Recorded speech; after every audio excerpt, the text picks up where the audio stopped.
So I haven't done this in a long, and I mean long time. What did we do exactly? We spent some money on our main account. And like I said, it's been a very long time, 3 months, 4 months, cannot say for sure, but we're gonna dive into this event and I'm gonna remind myself why I don't spend money on my main account anymore.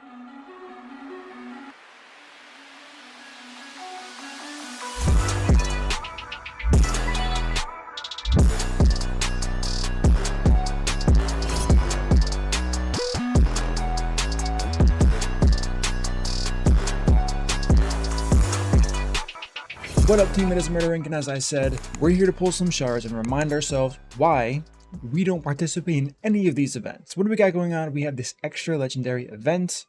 I like this event. I think it's one of the better events because 2x, 2x is one thing. 10 times events, don't even get me started. We all know how bad 10 times events are, but even 2 times events, they're just not that good. So getting double legendary, extra legendary we'll call it, isn't that bad. So I bought a pack. I bought you can probably find it on Smiley's it was active on February 21st. I figured my birthday's coming up in 4 days.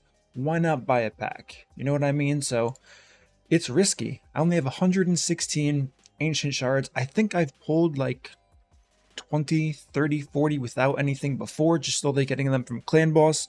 So let's kind of see what we get here now. What am I looking for, right? Just look through what I'm looking at here, my champion list, and what are you really looking for? Surprisingly, I kind of want a Geomancer.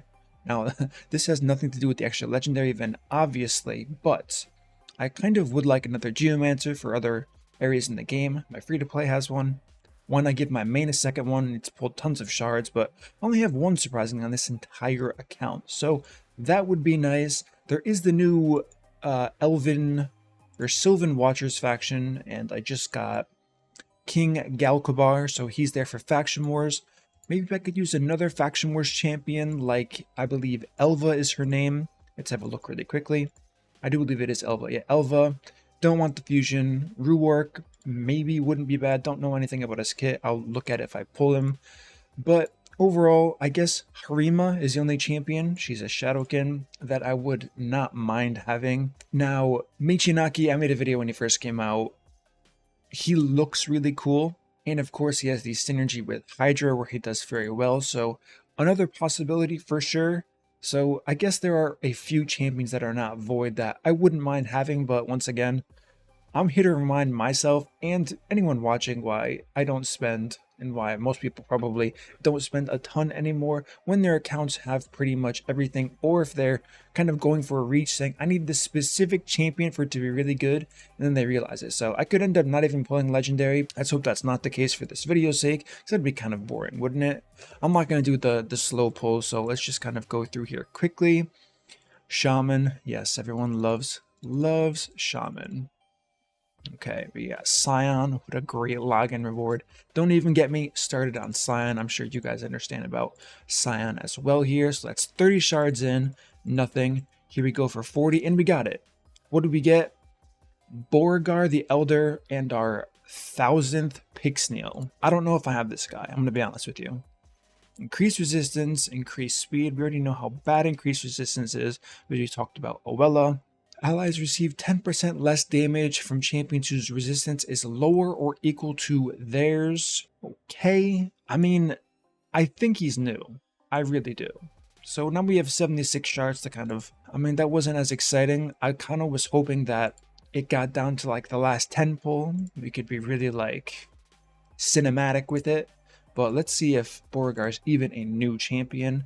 Is he highlighted? He is highlighted. So I got something new. The odds of that happening they're actually a bit larger than they have been in the past. I've fallen behind for sure on collecting them all like a Pokemon collector, but I don't know. Have you guys used this guy? Have you seen him used anywhere? I know I probably talked about him when he first came out. The increased resistance buff, it's interesting. I do like that it's paired with increased speed. I like this way more than Oella's kit. Let's see, removes 1 random debuff from all allies and places a shield buff. Shields are nice, we all know that. So maybe this has some like, it's hard to say, I don't know. Increased defense will not be placed on this champion, 100% chance instead if this attack is critical. Yeah, so overall, he looks cool. We can just kind of leave it at that. His face kind of looks like, what are they called? Ewoks from Star Wars? Yeah, I think they're called Ewoks. Anyways, the staff's really cool. I never do this, and I'm not recommending anybody do this, okay? So once again, do not do this. I'm going to look at the in-game reviews. Defense, okay. Okay, Demon Lord 4.3. What, people finally figured out that they can't resist the stun? If you laughed at that, don't laugh. You'd be surprised how many people think you can stack resistance and resist the single target slam ability that stuns a champion. I don't know. It is what it is. Sand Devil's Necropolis. Okay, understandable. It's the worst. Spirit Keep. I guess why even put a rating there? Why not just leave it blank? Fire Knight. Yeah, so I guess he's not... I guess Hydra, Faction Wars. Hydra's interesting. Like I said, increased resistance is kind of hard to fit into Hydra unless you build your whole team around it, but so many players haven't really touched Hydra, it's very likely that they pulled this guy. And I mean, the damage reduction from this resistance take is not bad. I'm going to be honest with you, it's not bad. Now the question is, what type of content are you doing as far as Hydra goes, where your champion's resistance is greater than the Hydra's resistance?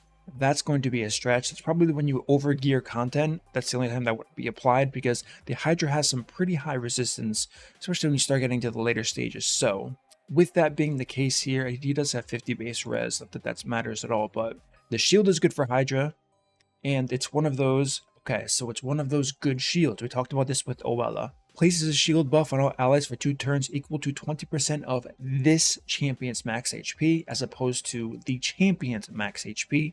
He's got 21,000 base health, so that's pretty good for base health. You can stack this rather high for sure, but I don't even know why I'm talking so much about Beauregard the Elder. Besides me being curious as to the Ewok face dwarf, if he has any viable use from you guys as the viewers here. So let me know what you think in the comment section below about this champion. Is he good? Is he bad? Where do you use him outside of the in-game rating system? And yeah, so we did end up pulling something.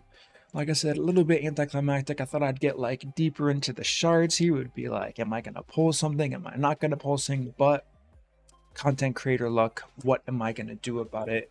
I have some really exciting updates on the free-to-play series. Haven't talked about it in a while, and we've been kind of flying through progress, so it's going to be interesting. And not to do any spoilers, but I pulled another crazy champion, legendary champion. Try to guess who it is in the comments below. But you guys you're going to think I'm an employee more than you already do. I've been hearing it for like 3 years, Murder. You're a secret Plarium employee. Your luck's too good. If you thought that then, wait until you see what one of my accounts pulled that I've been covering on the whole free-to-play missions. I've never tried that before. So that's going to conclude it for this video. If you enjoyed this content, smash that like button, subscribe, turn on the notification bell, and I will see you all in my next upload.